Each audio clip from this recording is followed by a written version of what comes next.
welcome back to Inside Guelph. We're talking about a community well-being initiative, and joining us right now, Dr. Kubert and April Dickin. Thanks for being here, guys. Good to see you. Welcome back to the program. Thank you.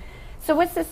We had mentioned, if people are just joining us, we had the mayor on just before you talking about the community and the city and getting together. This is a well-being initiative. Tell us about what it is. Well, the city had started a while back creating what they're calling the Community Wellbeing Initiative, and they're looking at ways to improve the city's health and well-being overall. And what happened was they put a call out to the public to form some different groups and to see what the public wanted to do in terms of helping to improve the health and well-being of the city. That does it. Okay. Yeah. So how did you get involved then, April? I saw that it was an interest for me. I've got a family, and I know that it's nice to help people be more active on a regular basis. Mm-hmm. So I participated by attending the meetings and helping to give my input and shape what we thought the well-being initiatives should look like in the future. And then as part of the Healthy Populations group, we took some of the framework and thought that we wanted to make something more immediate, something that happened right away, rather than these initiatives are going to phase out over time. Okay. So we wanted to do something right away. So that's how we came upon Wellbeing Day. So there's a Wellbeing Day. What's the date of Wellbeing Day? So coming up pretty soon, September 22nd, Sunday. And what we're encouraging people to do is to get outside, get some friends or family together, and do something that's physically active outdoors. So it could be going for a walk, it could be a bike ride, getting a game of street hockey going, or even just finding a nice park bench to watch the Speed River go by. That's something that you can enjoy being outside and being active that way. Though if you're sitting on the park bench, maybe, I don't know, do some Kegels, do something. You had to get there still. I had to go there. Okay, so we've got the initiative just to do it because it's good for us, but is there some extra incentive for people to be out? Like, are we recording something for, say, prizes? We are. Oh my gosh. I'm glad you asked. Yeah. We are doing some prizes sponsored through a lot of different businesses throughout the community. So there's some great prizes, things that are pretty neat out there.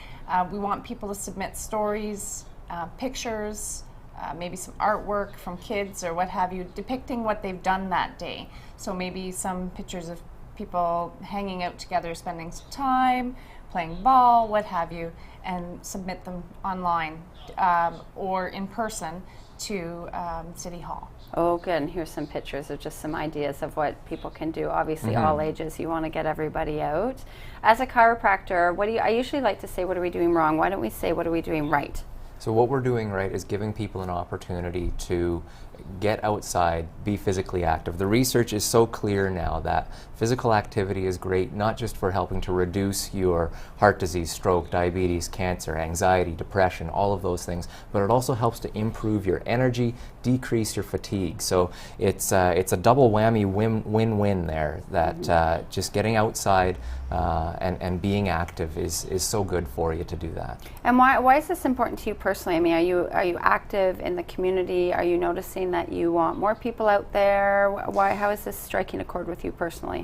I think it's neat that the city of Guelph itself is taking this initiative to be a healthier,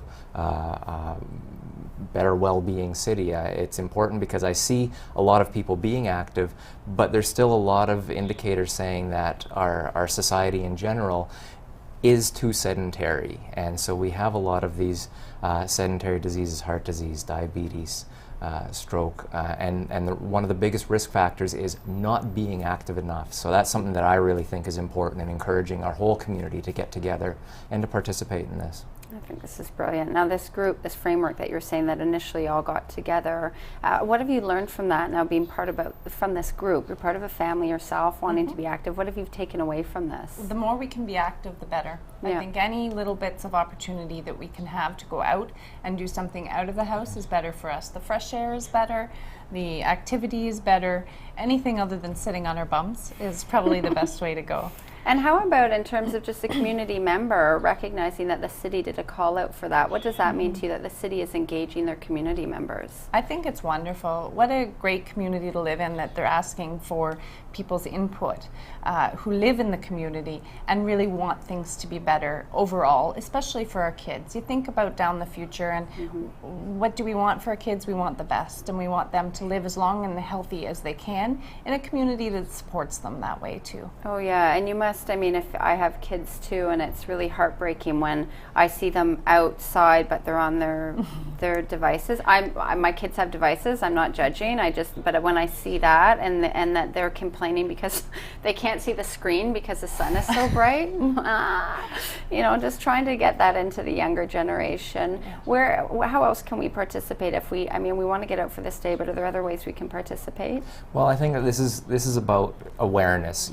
Sunday the 22nd is great if you can get out, but hopefully that sets the stage to do other things, to continue that. For families or friends or groups that want to get together, make that a regular thing, a once a month or a once a week thing where you do get together and get outside. It brings those social bonds together. It brings the physical activity, makes that better. So continuing that pattern, that process is what we're hoping this can help. As as a social worker, we've got the mental piece as well, that it's really important for our physical and social well-being, also enhances our mental well-being. We're feeling better because of the activity and the participation that we have. And do you notice firsthand with your clients as a social worker that physical activity is having that sort of a benefit? Absolutely. Is that something that you prescribe in your own work world? Sure, yes, I would say that. Often a lot of, when I've worked with parents before of busy children, especially I used to work in the field of autism, I found that the parents would give and give and give to their kids, but often they forgot about their self-care piece. And the self-care piece I would often work on saying, how about doing something for yourself? Do some yoga, go out for a walk, go out for a jog, whatever works well for you.